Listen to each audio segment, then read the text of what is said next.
Welcome to the Trauma Survivorhood podcast. I'm your host, Sarah, a certified trauma recovery coach with Full Circle Wellspring. You are listening to Between the Seasons. This is a bonus content series while we gear up to season 2 when our regular format will return. Each bonus episode is a very special interview. We've got authors, creators, founders, community advocates, trauma survivors, and all brand new friends of mine. Please enjoy. All right, so welcome back to the Trauma Survivorhood podcast. I'm so happy to have Pepper Joy here with us today. Pepper is a survivor of childhood trauma and human trafficking. She is no stranger to the complexities and intersectional pieces of the scope of trauma and its effect on the human brain, body, and soul. She's an expert and creator of the RReST, RReST, the Restorative Response Systems Theory that has taken the world of psychology and trauma recovery by storm. She says, it is my personal belief that if we have survival instincts from our reptilian brain, then we also possess a restorative intuition within our subconscious brain. So she sets out to prove this in her theory, and she's teaching clients how to restore themselves for their own healing, recovery, and thriving in life. Using compassion, courage, and curiosity, Coach Pepper Joy facilitates safe space to help clients walk through their pain and grief to the other side where literal joy resides. I love that. I love the brokenhearted, she says, the dark, depressed soul, the wounded body, the anxious mind. You are my people, and I share healing with you in our collective vulnerability. Pepper Joy, thank you so much for being here today. How are you? I'm wonderful. Thank you. Excellent. Excellent. Well, let's dive right in. So you are here. You are a certified trauma recovery coach. You have now created this amazing restorative system theory. And tell us a little bit about your story. How did you land here? How did you get to this space? Yeah. So I've been on a journey my whole life on healing. And like a lot of people, I at one point in my early adulthood was just like, I'm a broken person and I need a lot of help. And so I'd done therapy, I'd done counseling, even with the route of medication for depression and anxiety. And the thing that kept happening for me that I have seen happen for a lot of clients and survivors is this kind of a trauma bonding with my recovery, right? Because you're taking these medications, you've got to wait 30 days to see if they're being effective. And then depending on how effective, if they're being effective, you up or lower that dose, right? Yeah. And then when it comes to therapy, like, let's just talk about the trauma of the expensive therapy. And yes. And even, your counseling and the accessibility of that. And then just this whole like life changes, and as trauma survivors, it's sometimes hard to keep a stable job. It's sometimes hard to keep a stable calendar, and it's difficult without a trauma background. Right. And so the thing that I was noticing is that this is just not something that anyone can do. Yeah. And that just never went away. That message was always in the back that like, not just anyone gets to recover, not just anyone gets to have treatment, not just anyone gets to, even if they have the will to do so. Yeah. And then if you don't have the will to do so, there's a lot of shame that comes with that. There's a lot of misunderstanding about you're lazy, you're not trying, you're giving up. And yet, if you want to choose something more controversial, then you're being selfish. And so right. This just was a big part of the journey. And I actually, in my effort to not give up, I found Bobby Parrish on Twitter one evening doing a trauma talk. And I was just so amazed that I wasn't alone in this journey. Yeah. And I was so amazed that like she had created something that while it wasn't terribly in depth, it gave survivors who had no other resource a place to come and share their story and learn and like heal. Right. Yes. And so, I really like that has been a passion of mine, was to find a way to create something that was accessible to everybody. Everyone. And so So fast forward to in 2018, I took my initial class to become a trauma recovery coach, and I didn't go straight into coaching completely like I did that, but I also had another business where I was an animal behaviorist, and I was working with people and being like, oh, your animal indicates that you are perhaps activated right now or being a little reactive right now. And it was neat to watch through the most vulnerable relationship that they could see themselves going, oh my goodness, maybe I'm projecting, or maybe I'm being triggered, or maybe, like the way I'm interpreting the situation with my pet is something that it's a me issue, but it's not a hopeless me issue. I can fix it. Right.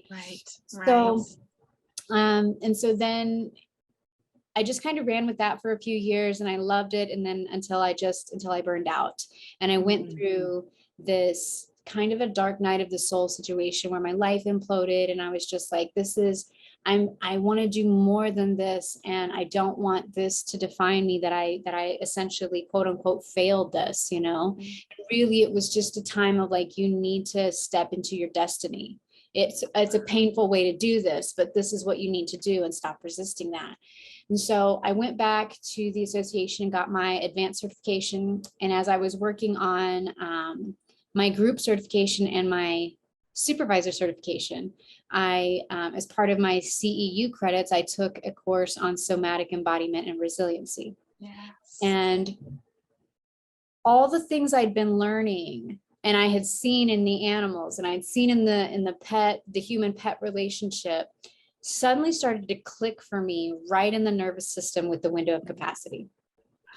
And so the window of capacity, you may have heard it called the window of tolerance. We've adapted it to capacity because tolerance feels a bit more rigid, and we're always trying to be more inclusive with our languaging. So with the window of capacity, you have there's this hyperarousal, safety, and hypoarousal. And then when you line it up to your nervous system, so polyvagal theory, which tells us, we have many nervous systems. And essentially there's four. So there's the sympathetic, the parasympathetic, the ventral vagal, and then the dorsal. And they're not in that order.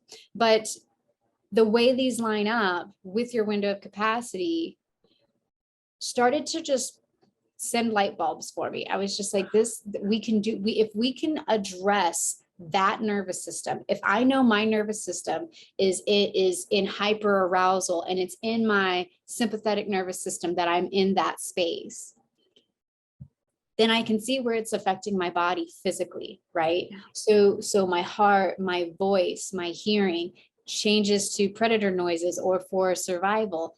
And if I can address that directly, then I can help people restore and repair from being stuck in this space of like continual trauma reactivity, I call it. Yes. Yeah. And so I was, and it was our first class with Linda Tide in this space of resiliency and somatic embodiment. And it was it's a college level class, right? So there's a lot of language that just is like, I don't even know what that is. I'm going to have to I'm writing words down to go. You're taking notes. I am. And I'm like, I'm going to have to rewatch this at like 15 minutes at a time and like take notes and like get out a dictionary and a thesaurus and all this, right? And she had these great slides also that just helped make it make sense. And my left ear started ringing, which isn't, like, what does this mean? And I'm like, okay, nervous system, what are you trying to tell me? And for me, I have discovered that when my left ear is ringing, I'm essentially either getting a download, or I'm hearing a message, or things are starting to click so much in my brain that I can now write it out for the world. Oh, impressive. So this is my creative process. This is my intuitive,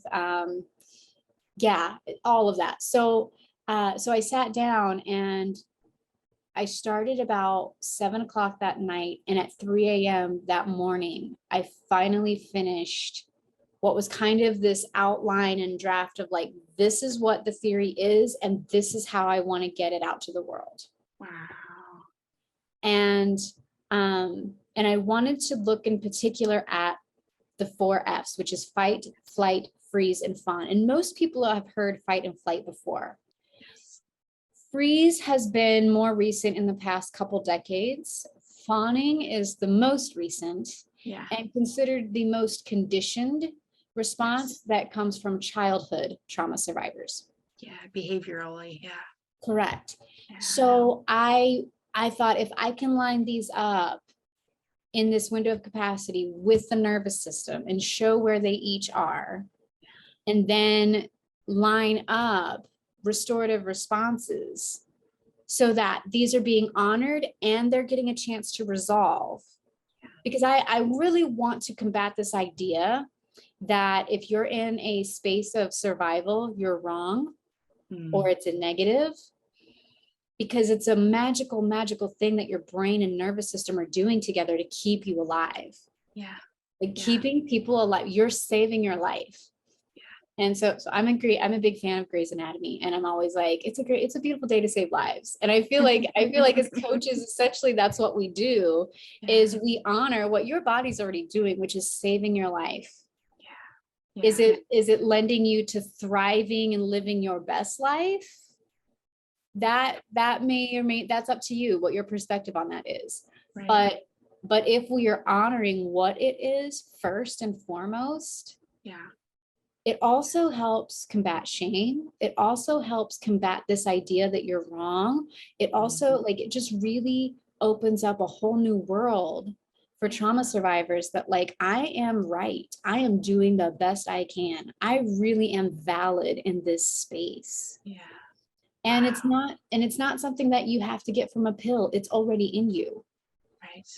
So so as you can tell, I geek out a little bit, but I love it. It's great because you use the word that I love, and that's we'll get, don't worry, we are going to get into this theory. We're going to talk about what it is. But that's the word that I use. One of my questions is we do as coaches, our job is to validate however your brain and your body needed to protect you in that moment. Now it translates later when the same type of emotion or the same type of noise or same type of action or same type of smell happens later, you go back into that trauma response, but that was the life-saving one back there. Yes. And we validate that. We do not want to say, oh, bad, negative, boo, right? No, right. However, if they're no longer, Bobby always says, if they're no longer useful, right?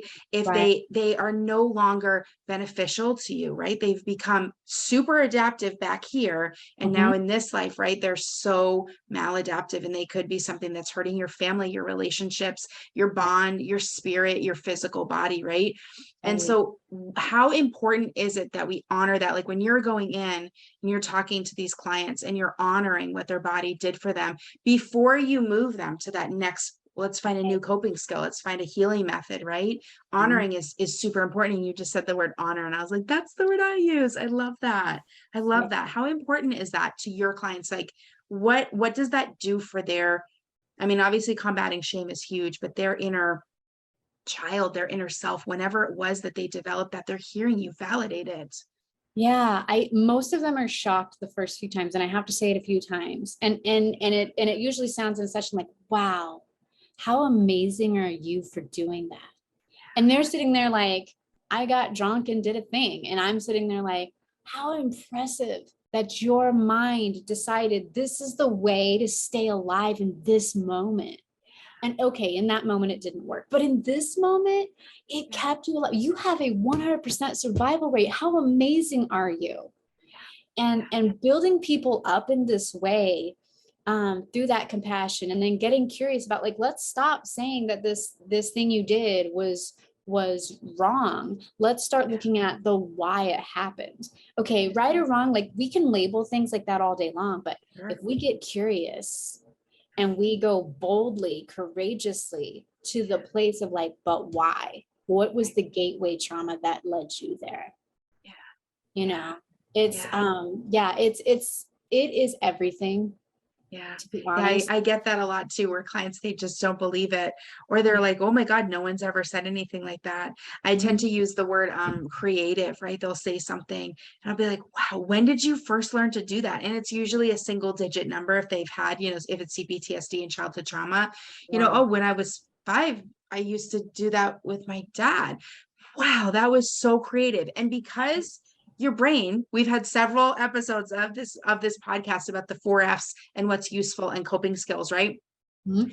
What is so amazing about that is that because it worked back then, your Yeah, brain doesn't want to have to do more work. It's like, oh, right. remember when we feel this emotion, we just do Know this. how We to just live. eat this food when we feel sad. Yeah, Now, later down the road, you're 30 years old, you're just stressed at work and your boss like says something kind of mean to you. You go home, you're sad, you still are eating when right, there's so many other options for you. But when you were 5, you couldn't get out of the house. You couldn't right. leave. You couldn't be Yeah, like, peace, guys, I'm leaving and like go rent an right. apartment. You're 5. Your Yeah, brain has kept that. Why would it do any more work? It's still using the same things that it did. So right. I love that. Yeah. And also the other side of that is that your brain, when you're triggered, you go back to that initial anchor trauma, and your brain doesn't know the difference between I'm an adult now and this is my modern day situation with my boss versus Right. that 5-year-old self, right? Right. And Right. the other thing that I love about this theory is that it really it hints towards like the reparenting part. You know Yeah. what? You love to eat ice cream when you're upset at 5 years old. Yeah. It's really soothing. But as an adult, let's switch it to frozen yogurt. Yeah. Just a Yeah. small change like that to like that way, and it's reparenting yourself. Like now you have options. Right. Right. And being that really gentle self with yourself. Yes. Yeah. We've done lots of, I am an IFS informed coach. So I do a lot of the reparenting, the healing of the inner child. Mhm.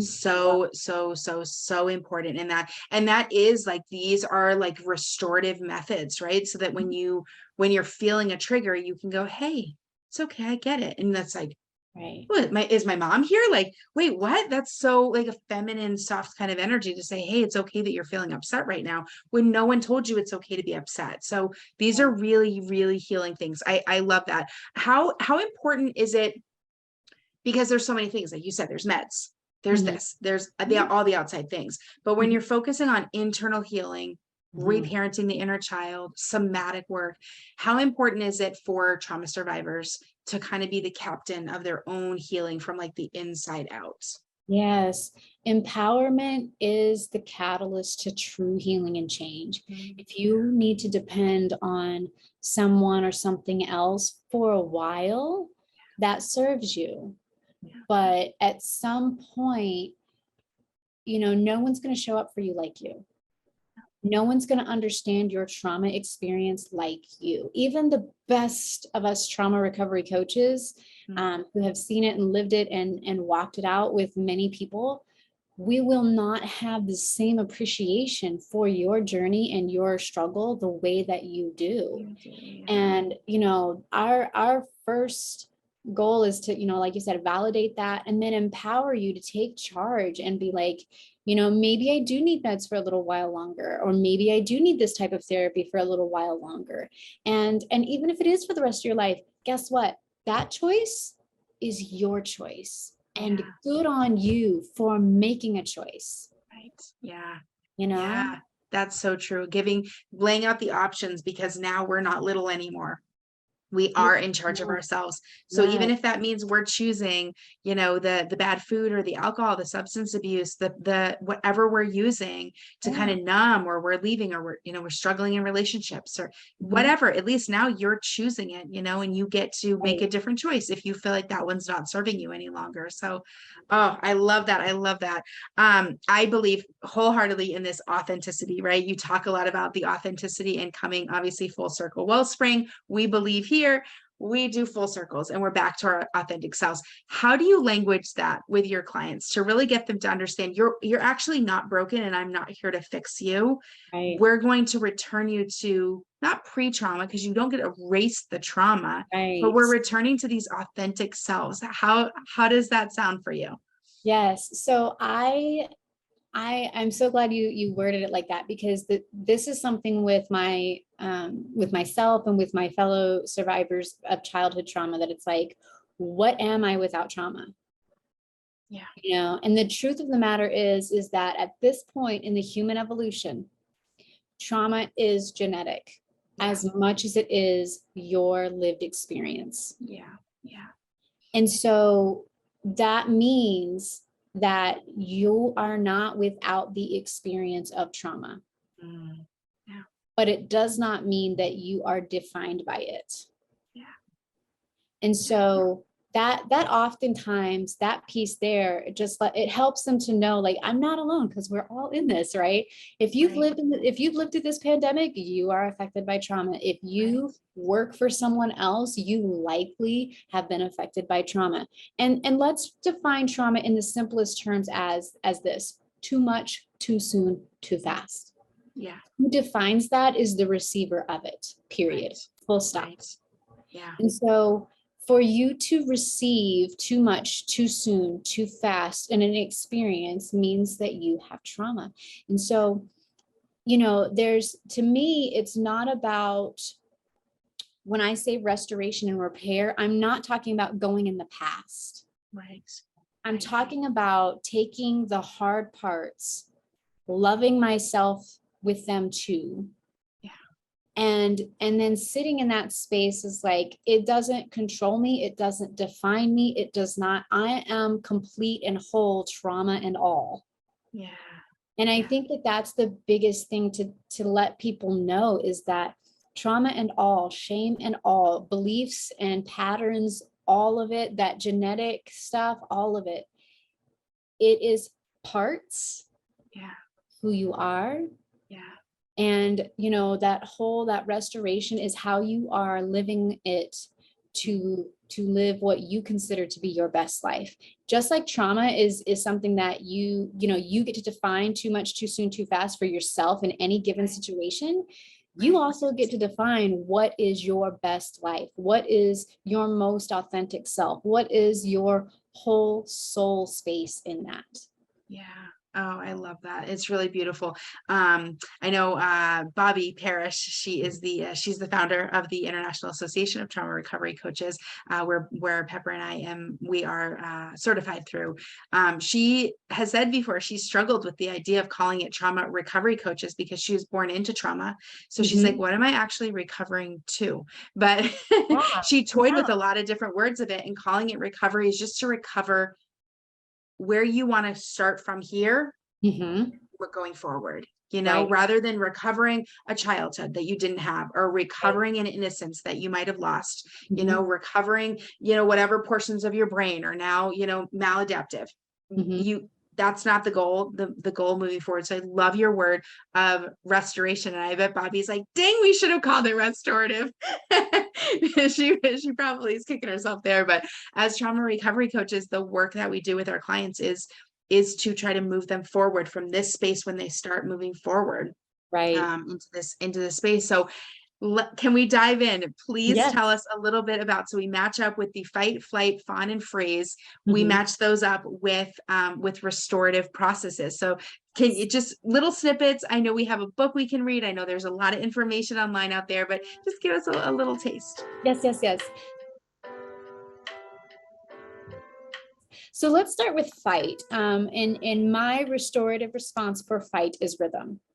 And this is, honestly, like, music was the inspiration behind this. And I've always said, think about the art of war and marching and cadence but even when you think about like meditation and mantras and things of that nature, like when, if you're religious and it's hymns for you, or praise and worship songs, like we all have like this theme song that like, I'm either going to rage clean my house with, or I'm going to drive down the road and just like empower myself with this song. Like, this is my song, right? And songs have rhythm, they have a repetition.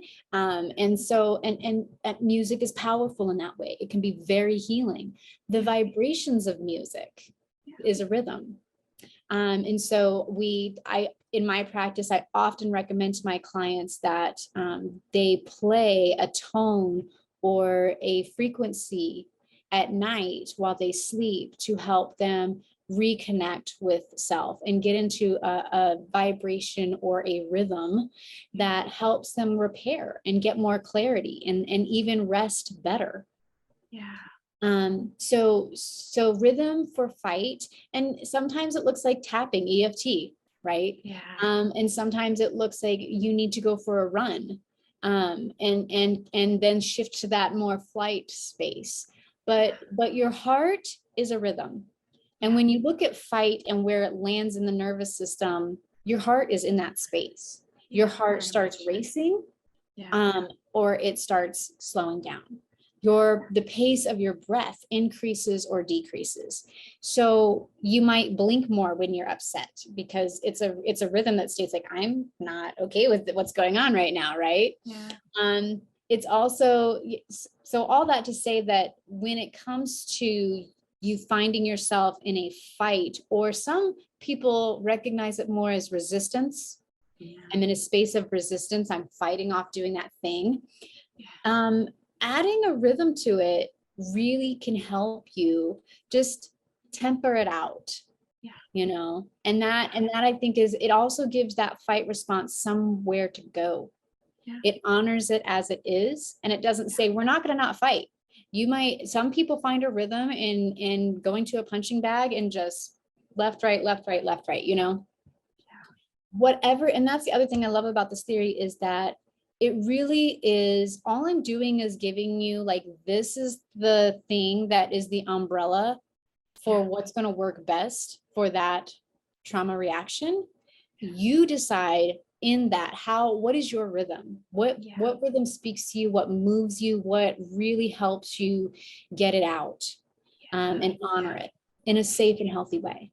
There's a lot of somatics involved in that, with like somatic experiencing, right? Like Peter Levine will talk about how quickly an animal can go from, running for its life or fighting for its life. And then they shake it off, and then they go, and before you know, they've got their head back down in the grass. Like we would be now hyper vigilant the whole rest of our lives, but they just go like right back to it. But because they moved that energy out of them. So this rhythm as a response to this restoratively is moving that energy right out of your body. Right. So when you think about fight, one of the chemicals that gets released in the body is adrenaline. And you can't lay down and sleep if adrenaline is coursing through your body. And so yes, you do need to give it the outlet. And then, and I will often, especially with new clients, I will find 2 or 3 rhythms. So I will ask, what is a rhythm your body can participate in? What is a rhythm your brain can participate in? And that's usually the listening to music. And what is a rhythm your soul can participate in? And with that one, it's usually, so that one's usually that meditation with a mantra. And that gives that brings that mind, body, soul all together. And it's fascinating, and I don't have the science for why, but it's fascinating when we're honoring mind, body, soul, how much quicker the human brain shifts and is able to get back to, they're able to both build resiliency and get back to that window of capacity. Yeah, that is such a huge, important connection. I talk a lot about that on this podcast and with my clients, the mind, body, spirit connection being, it's not just, you actually need to work on each of them 3 individually and then start piecing them together until you get a nice rhythm. I'll steal your word, rhythm of their full connection back together. And that's really what kind of brings you back into yourself, because obviously trauma survivors, we're all in the head, we're out of our body, we don't even really know what's happening in the spirit. Your brain's kind of ruling things, and your brain is doing all these things that it learned when it was developing. See what you want to do, but you're like, I can't even stop this. Yes, you can bring it back. You can bring it back to your body, that somatic piece. And then you can, like you said, moving it through and getting them all back into connection and a nice flow together. All right. So what about flight? So with flight, we used RReST for this one. And RReST is really about meeting it where it is. You said earlier, like Bobby says, where am I repairing to? Where am I recovering to? What am I recovering to? And I would ask, where are you running to? Take off and run. And I talk about in the book that it makes sense. Sometimes it makes perfect sense why someone is running to a fire. And sometimes it makes perfect sense why they're running from a fire. And sometimes neither makes sense. And that's a really good point. And that's such a good point. Every single survivor is like, yes, this feels like my life. Like, I don't know sometimes why I'm running to danger and why I'm running from danger. Like, I don't know, like what, I just run. Like, I just had a fight response. So I just did the thing, right? And so I want to take off, go ahead and run. If that's what's working for you, run. But then how are you running? Are you running mentally? Because it might be that you need to write this out. If you are running physically, again, that's going to help you get back into that rhythm regulated and tempoing it out of your body. But flight might also look like, you're just disconnected, and so flight and freeze both do have in common the getting present. All of them do have in common this getting back into this moment element. Because, and I often with flight will ask, what do you see? What do you taste? What do you smell? Because if I can get your 5 senses involved into this moment, that starts to kind of bring you back to center, right? Yeah.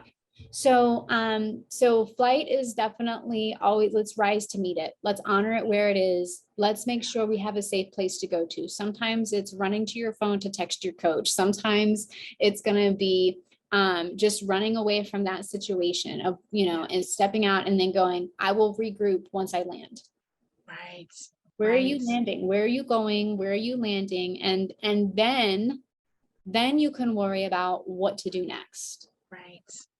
I love that. Where are you going? Where are you going? Next time I get that flight response, I'm going to ask this, where are you going, Sarah? Where are you actually going? And, come up with a plan, right? Because I think some of it too, for flight is so much as like, we got to get out of here. We got to get out of here. We got to get out of here. Because there's like some kind of trapped stuffiness. There's a claustrophobia. There's unsafe people, or the feeling of unsafe people. Even if they are safe, someone said something and triggered you, and boom, now you got to get out of there. But sometimes that does look like boundaries now too, because as we learn boundaries, it's like, okay, I'm here.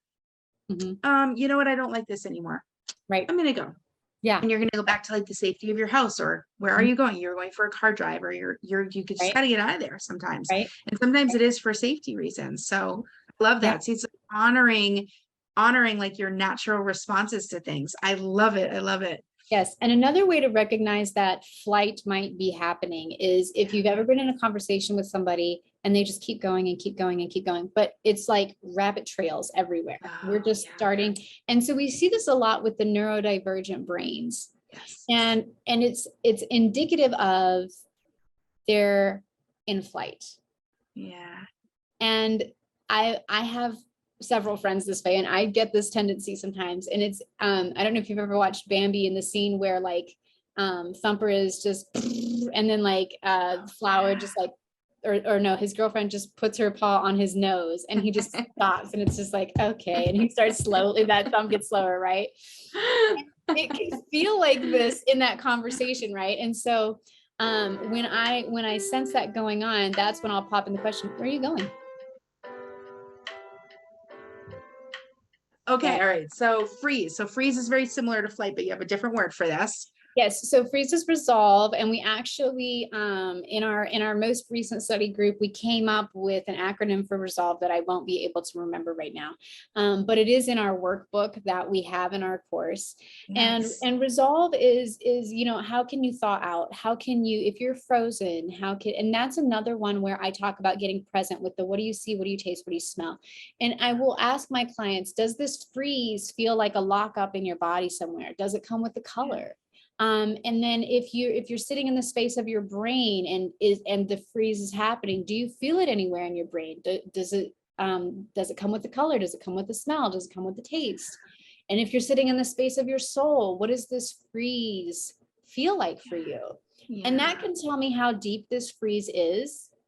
And it can also tell me if perhaps we're in more than one trauma reaction, because that's possible, right? And sometimes as a coach, like we will see one of these trauma reactions presenting, and there's really like a ricochet happening in their window of capacity with their nervous system, and they're in like 3 and 4, and by the time you blink, they've been in 2 more, Yeah, that's true. So I'm always like, I look for what the breathing pattern is, and breath work is really helpful for a freeze response, because a freeze is some part of the brain has gone offline. And if I can get oxygen and blood flow to it through breath work, that's really helpful to a freeze response. Yeah. And it also gives that freeze response this outlet. So I often do a breathing exercise when I'm like, as you breathe in, I want you to breathe in motion or a color or a happiness or what you prefer. Yeah. And then as you exhale, just kind of imagine this ice either melting or chipping away with each exhale. And so oftentimes just giving them a visual helps their brain get back online as they're going through this physical action with the body. And then when we get a little more settled, then I'm like, let's see how it feels in the soul space. How do you feel there? Do you know? Maybe you don't know. Maybe you feel completely detached because you froze from it. Right.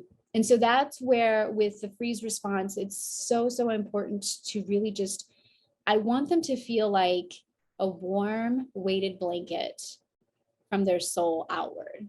Yeah. You know, Oh, that's so way. beautiful.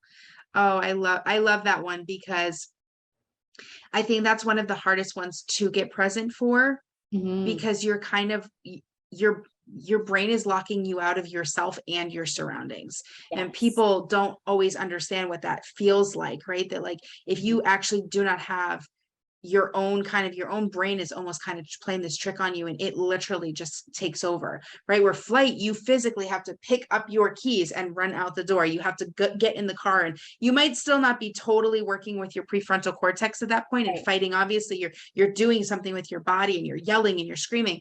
But with freeze, you could be there and not even really know that you're in freeze. You could just be so shut down. So trying to kind of pull yourself back together, awareness is always that first key, for sure. Absolutely. Yeah. And I talk about with clients, like, how do you know you're in a freeze response? Yeah. I was in a situation where I was in a classroom and the instructor had gone into a fight space, and then there were several students who were just quiet. And I was like, after the fact, I was like, so how do you guys feel? And they were like, well, we really didn't see it the way that other students saw it. And then as they sat with it longer, they were like, oh, we had moved to a freeze response, and it was like a freeze fawn, right? Like, just don't add to this conversation. Just don't add to this teacher's struggle right now. Just be a good student, right? Yeah. And I think about how often in the workspace do employees feel that way, that like they're seeing something that others are saying that's not okay. And they're like, I'm just not going to contribute. I'm just not going to add fuel to that fire, right? So freeze can also look like we've internalized what's going on. Well, it's, and then it's that freeze fawn again. I deserved it. And freeze has two different places in the nervous system and in the window of capacity. So there's the hyper freeze, which is like that deer in the headlights, which is like, I don't know what to do. Yeah. And then usually followed by that is that flight response, where I start saying dumb stuff because I froze, and I was like, okay. And then I will just start telling a completely TMI story, right? And that's one way it can look. And then there's the hypo freeze, which is that playing possum of like, I'm just not going to add waves. I'm not going to add ripples. I'm not going to contribute. I'm not going to. And we think because it's keeping us alive and it's keeping us out of that fight or out of that confrontation, that we are doing the right thing. So freeze is a little bit harder to recognize, because it really can be the right answer more often than not, where fight gets a lot more shame and usually flight gets a lot more shame. And freeze also looks like I've just self-abandoned and don't come to my own rescue. I just take the hit. Yeah. And when you're in that hypo arousal, you're also getting close to the other F word that we call flop, right? Where you're actually kind of preparing for death. Your breath is so slow. Your body temperature is slowing down. That's a very reptilian, animals still use it right now in the wilds, right? Of just flopping down and playing dead. Playing possum, right?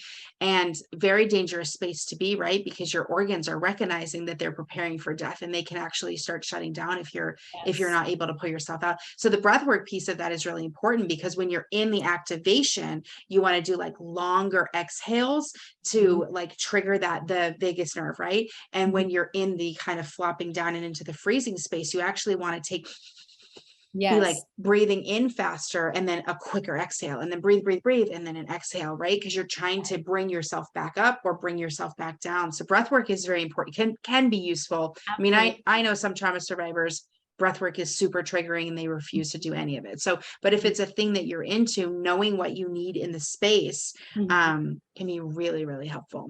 Yes. So And yeah. another thing with freeze is when it comes to that breath work, I'll often give them something to smell. Do you have flowers you can smell? Yeah. Because the more physical sensory input I can give them without overwhelming their system Right. is so, so important.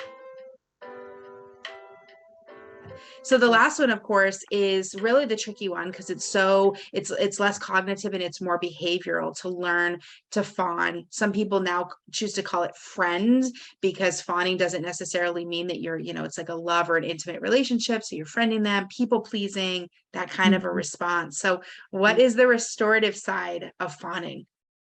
Yes. So this one, I chose the word reframe. And the goal is to try and reframe everything in a compassionate truth. Yeah. Right. So, trigger warning, I'm going to go into my own story here a little bit. Okay. But I was in a situation where I was basically told, get on your knees or get on your back. And when I recounted this to the detective, he said, legally, that is consent, unless I could prove I did so under duress. Wow. And so I share this because it brought with it a lot of shame. Shame, sure. Mm-hmm. I made a decision in service to survival, and I didn't understand that. And I didn't understand, and I was like, he's right, I'm a terrible person, I did choose this, it's all my fault, this is why I'm being sold and shared with all these people. And like it made me blame myself. Yeah. And I want to share this powerful piece because I know anyone listening to this may know somebody or have seen or experienced just such a situation.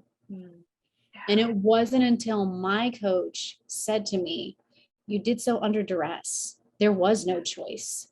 Right. Right. There was, this was a false choice at best. Yeah. But it was also a fawning behavior. Yeah. I couldn't run. I could not fight. I could not freeze. Yeah. And so the friending part, okay, I guess it's this, I guess we'll do that, and I really want to anyone listening to understand that like there is no shame in being in that predicament and making whatever choice you make. Right. Right. Because that's a situation that is impossible. Because what is the invisible third choice there? If the detectives understood, it probably would have been death. So, Right. okay, so which one would you have wanted me to choose? Right. That right there is the duress part of it, because there's not just two options. Oh, there's a third. You can choose death also, Right. Yeah. But what? Of course it's under duress. That makes my blood boil. I know, Oh, right? goodness. Right. It sends you into your own trauma response. Yes. I'm like, no, we didn't have choices. Right. Now, hopefully, law enforcement has gotten a little more advanced in understanding that particular situation better. But for me, it's what completely killed my case and allowed a predator to walk free. And, that further brought shame because now I put other people at risk. And now, like these were all the things I blame myself for. And I've defined fawning as the most self-abandoning, sovereign violating response in service to survival. And it's probably one of my life missions to really help people combat the shame bind that can come with that, because like I said, it's an impossible situation with not actual good. There's no outcome that's good for you in that situation. And it's just about, I will live, be it with great pain and great shame, but I'll live. And when you've been conditioned to that kind of life from childhood, that just, it makes you, it can create a situation where you identify as shame versus with it. Yeah. And that is so important for survivors to know, that like, you can identify with shame, but you are not shame. Right. You are not shameful. You are not shame filled, and you don't deserve it. Right. And so, so for fawning, reframe the truth, the most compassionate truth. And like, I never want someone to come to me and share something with me and I reframe it like, oh, that's not what really happened. I always want them to hold your truth with all the shame that you've carried, with all this burden that you have brought to the table today. And allow me to take your truth and just reframe it in this compassionate light. And let's be courageous about it. And let's get curious about it. And that is my heart's cry when it comes to helping those that are, fawning is a go-to for me. I'm like, oh, look, conflict avoidant, let's make peace, Yeah. Peacemakers fall into that. Right. Yeah. And there's no shame in being a peacemaker until it's not working for you anymore. Right. And when you're giving too much of yourself, when it becomes super self-sacrificial or self-abandoning, which then it turns from just being a helpful, kind person who loves to do things to others to a fawning response. That's the difference of that, Yeah. And even if you choose fawning and you're choosing fawning and you do carry it to a point that it's not really working for you, but you stayed alive, that's still something honorable and not shameful. Yeah. Well, there's just that other option of shame, right? Because we say, like, with child rearing, you never say, you're bad. You say the thing that the child did, that was not acceptable. There's a discipline. There's a third piece in there, that the thing that happened to you was bad, because shame kind of seems, it can be any of them. Okay, well, which one is it? Am I bad? Is the thing that happened to me bad? Or is the thing that I did bad? Okay, if you had no control over it, you did not do a bad thing, and therefore you are not bad at all. But the thing that happened to you was bad. And there's such a leap from each of those different things for people who really are stuck in a very toxic shame kind of spiral, which, I mean, that encompasses a lot of different trauma survivors.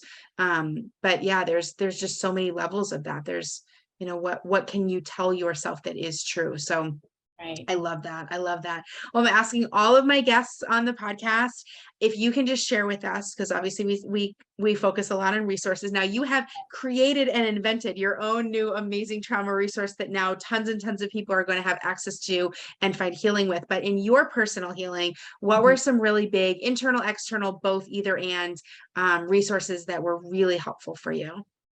Yeah. So I would say an internal resource is because of fawning, that reframing everything for me for a long time was a big deal. And I used to just meditate. I would take my meditation times and just sit there and just be like, you get these intrusive thoughts when you're practicing meditation, right? And I would just be like, either it just simply doesn't serve me and I release that thought, or let me capture that thought and reframe it in a way that doesn't hurt me anymore. And so this was a way that I did a lot of work on myself, and just like, okay, this is a part of me. What are you here for? How can I help you? Oh, you're a running part. Where are we running to? Where do you want to land? How about I give you a safe place and I just let you know that I love you and I release you. So meditation was a big one for me. And then externally, having a coach, learning parts work, I think, is both internal and external. But really that and tapping has worked well for me. I really do love emotional freedom technique and being able to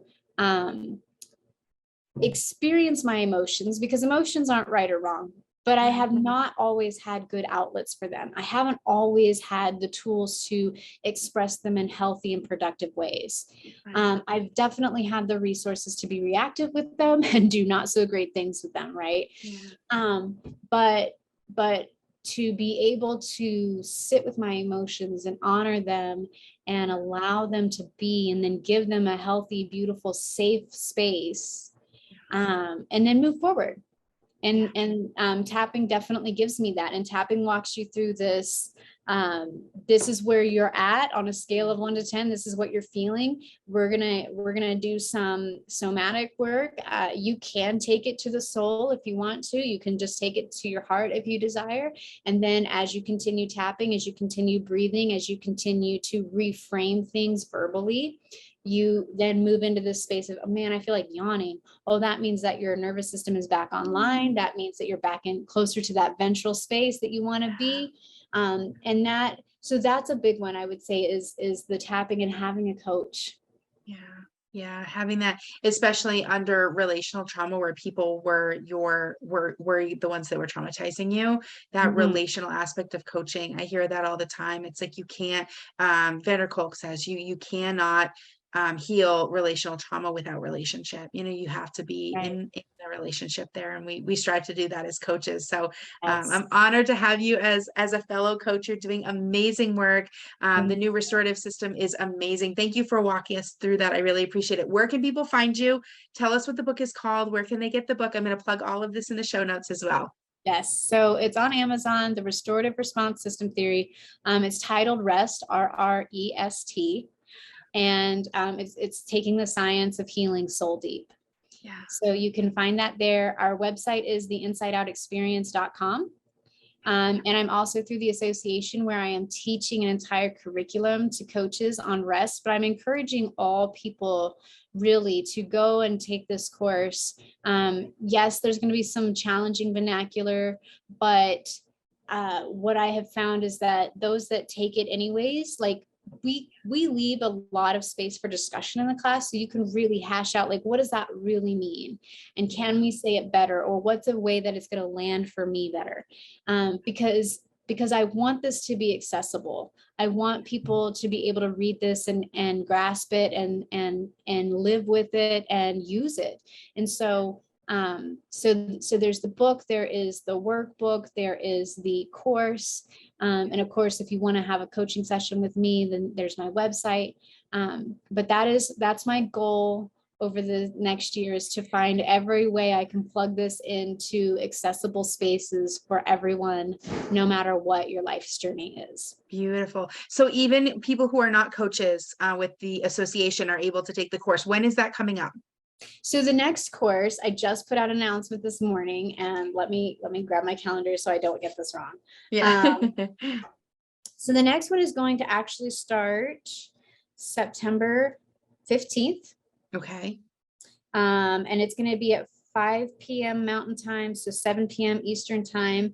And I will be offering this course both in a coach's format and in a what we call layman's format. Yeah. So that it is more accessible and inclusive. So, so I'm looking forward to that. That is beautiful. Oh, I didn't realize that. That's news to me that it can be for, I say lay people too. I love that term. That's great. That's really, really great that it will be accessible to them. And, if they get the book and they read it and they have some questions, they can always reach out also and ask you further. And obviously you're going to be all over, the YouTube and podcasts. And I know you've been doing a lot of interviews, and Bobby had you on and was interviewing you so that the association could learn about this system. So I love it. Thank you so much, Pepper Joy, for joining us today. Have a great rest of your day. Thank you. All righty. Bye-bye. Thank you for listening to Trauma Survivorhood Between the Seasons bonus content. For more info and show notes, check out the episode guide below. Until next time, be well, survivors.